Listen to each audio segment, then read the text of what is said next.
What if I told you there is a way for you to capitalize from the rising prices in the New Zealand housing market without having a lot of capital, a high degree of knowledge or expertise? A major cause for the rise in housing prices are the rising migration levels. They are bringing enormous pressure onto the New Zealand housing market, and as home prices skyrocket, hundreds of thousands of people are being left out, but there are always ways one can profit from this phenomenon. Property investors are using this information to make a killing, so make sure to watch until the end. But before that, I want to shed light on the problem, and just so you know, all the information is backed by the most credible institutions, which give out official data and analysis on the matter. Everything said is for educational purposes and should not be meant as financial advice. So let's begin. There have been several studies coming from the Reserve Bank of New Zealand and ANZ research which prove that higher net migration levels lead to a substantial increase in house prices. Here it is important to explain that the net migration equals migrant arrivals minus migrant departures. If we have 10 arrivals and 5 departures, then the net migration is 5. If we have 5 arrivals and 10 departures, that means we have a negative net migration of minus 5. The next data is mind-blowing and it comes from the RBNZ. Net migration changes are consistent with large housing effects. An additional net inflow that adds 1% to the population causes an 8% increase in house prices over the following 3 years, and an additional house is built for around every 6th migrant. This is materially more than existing number of people per house in New Zealand, around 2.5. The current population of New Zealand is about 5 million, so for each 50,000 new migrants, home values rise by a massive 8%. When net migration is split into arrivals and departures, arrivals appear to have had bigger house price effects than departures. A 1,000% increase in monthly arrivals raises real house prices by 4%, whereas a 1,000% fall in monthly departures raises real home prices by only 2%. This is consistent with the additional finding that changes in New Zealand's citizen migration have had smaller effects than changes in foreign citizen migration. Another very interesting fact is that the origin of foreign arrivals also appears to have had an effect. A 1,000% increase in monthly European or UK arrivals raises real house prices by 8% after 2 years, whereas a 1,000% increase in monthly Asian arrivals raises real house prices by around 6%. This is most likely due to the higher spending and earning capacity an ordinary European has over an Asian.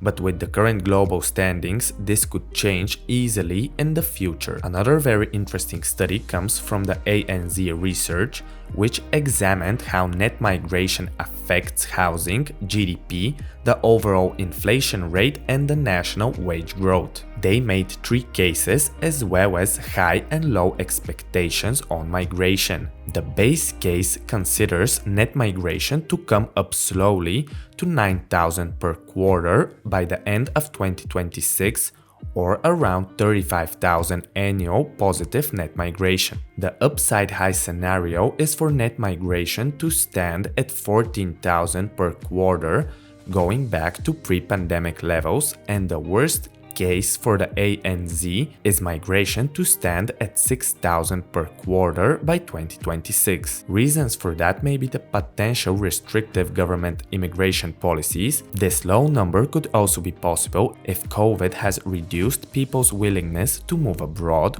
or if New Zealand sees a significant outflow of its population to Australia or some other factors. On the provided chart, we can see the net immigration assumptions made by the ANZ. On the next chart, we can see how home prices would change if we have one of the 3 immigration scenarios. The chart shows the quarterly percentage changes of housing in relation to each migration flow. If we have a high scenario of about 14,000 new migrants per quarter, This would lead to a peak annual price increase of 13%, while on the low side we will see a price increase of 7.5% on an annual basis according to ANZ. If you want to learn more about New Zealand's housing market and overall economic conditions, check out our other video on this topic. Another very significant fact is the model implies a pretty strong response from residential building consents when migration is higher. The next chart exemplifies just that. It is not a surprise people need a place to live at the end of the day. This strong increase in consents mitigates some of the increase in house prices via strong housing supply. But nevertheless, the facts are telling us home prices are increasing in direct relation with migrant flows. Let's now answer the very important question: does high migrant flow lead to a substantial increase in New Zealand's GDP? On the chart we can see how the three scenarios play out when it comes to the size of the economy. The difference in the level of real GDP between the high and low immigration scenarios by the end of 2026 is just over 2 billion, which is quite the number. According to the ANZ, a part of this increase in GDP will likely be from stronger construction activity, but even simpler than that, more people working and spending in New Zealand raises overall GDP. The real question is if the migrant levels increase the overall GDP per capita, which ultimately leads to a more prosperous way of living. The ANZ data shows that although some increase in the GDP per capita metric, it is not sufficient enough to be given out as a straight fact.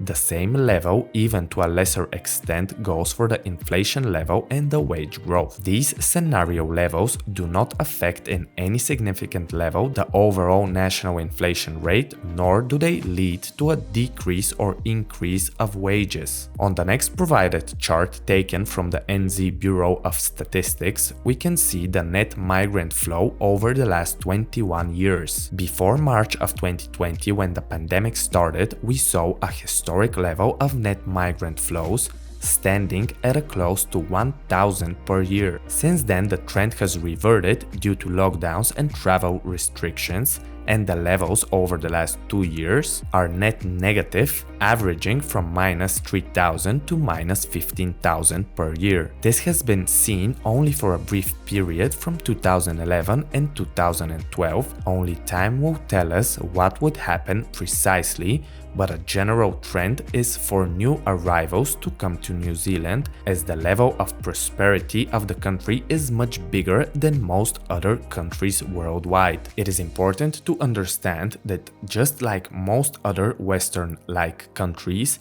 New Zealand does not have the best-looking demographic tree. It is best for the base of the so-called demographic tree or pyramid to be wider. This means that there are more young people than old people.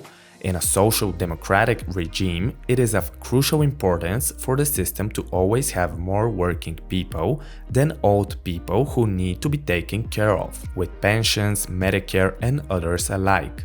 The older the average age, the less productive it is. New Zealand in the coming years could have significant demographic issues if migrant arrivals stop and migrant departures increase. The good thing is the worst-looking pyramid is an inverted one, and for now New Zealand does not have this issue. I read an article about the most common struggles for migrants, and I thought it would be interesting to quickly share the main points with you. At first arrival, the main challenges are finding a job and the cost of living. After 1 to 2 years, the main problems encompass again the cost of living and housing, exactly the problem which is exacerbated by the migrant. Let's now discuss the ways one can profit potentially.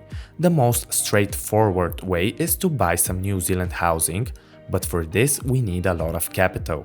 Another much easier way for us to dip our toes in the real estate waters of New Zealand is by buying some REITs. which stands for Real Estate Investment Trusts. They give us the option to buy a diversified set of multiple real estate properties with very little capital. Another main benefit is the high level of liquidity.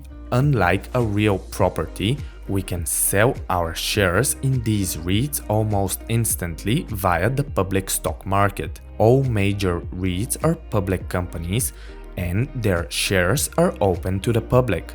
The biggest REITs in New Zealand's stock exchange are Kiwi Property Group, Precinct Properties and Argosy Properties. The stock prices for all these three REITs are falling over the last 1 to 2 years, most likely due to the market sentiment and public perception that soon the prices of homes and offices would start to go down. Another way one can protect himself is by diversifying away from New Zealand's housing market. This can be done by investing in other global stock markets, and luckily for you, we have deep dive analysis on all major stock markets and asset classes in the world.